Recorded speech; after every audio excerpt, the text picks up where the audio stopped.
Winnie Byanyima, the wife of former Uganda's opposition leader, retired Colonel Dr. Kizza Besigye, has dismissed claims from the public that President Museveni gave her a job. She says that she was hired based on merit and her international connections backed by her credibility instead of President Museveni.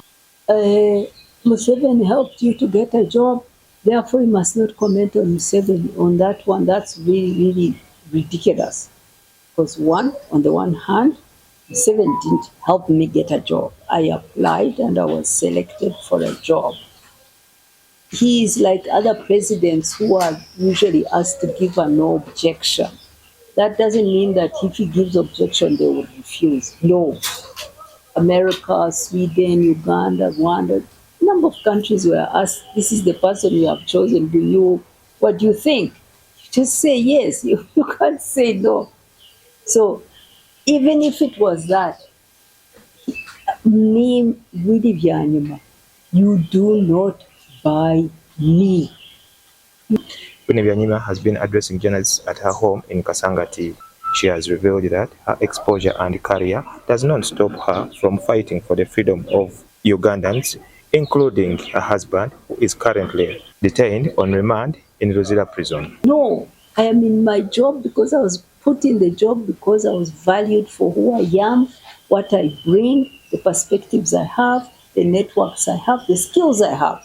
So you can't come to me and this is how he runs the system in Uganda. This is not how he runs other people. I am my own person and I give my views. And even if he had ever gotten me a job, which is not true, he would not buy my voice. My voice is my voice, my views are my views. So I dismiss that, and I don't want to go back into those stories because they are diversionary, totally diversionary. I'm Winnie Byanyima with my own mind, doing a global job in the best possible way I can, and allowed that space to defend my husband, not to become a political leader here or to take a side, but to defend my husband. Winnie Byanyima also warned President Museveni about the continued detention of innocent Ugandans, including her husband, Dr. Besigye, which is unlawful, and this puts the country on risk. We need elections, but we need good elections, elections that are meaningful, where people have a real choice, where people's votes are not stolen and bribery and all of that. We need elections. And we need to start now talking about the quality of those elections. You see, we have moved to a point where we have a totalitarian, a leader who doesn't distinguish himself from the law. Everything, he tells every institution to do what he wants. He is the law. He has made himself the law.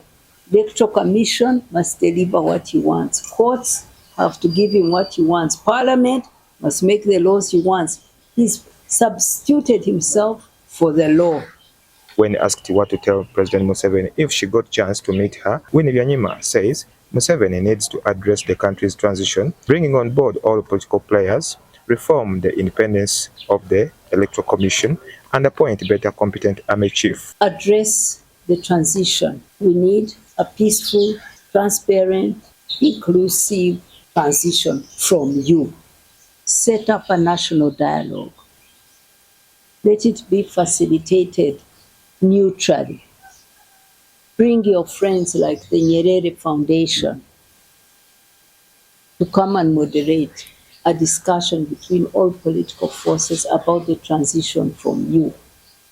Let the basic things happen, like changing the Electoral Commission, like defining the role of the army to keep them out of elections.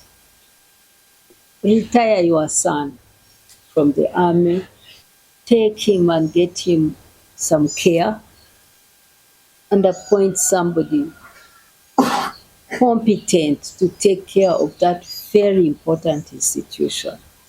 She also blasted the NRM party caucus for trying to change the Supreme Court ruling. To her, this is unlawful and wrong. The parliamentarians are out to please the president because they fear that come the election, he can deploy the army, he can deploy money to fight them. They want his support. So they will be wanting to sign whatever he gives them. William Ranga for Beg TV.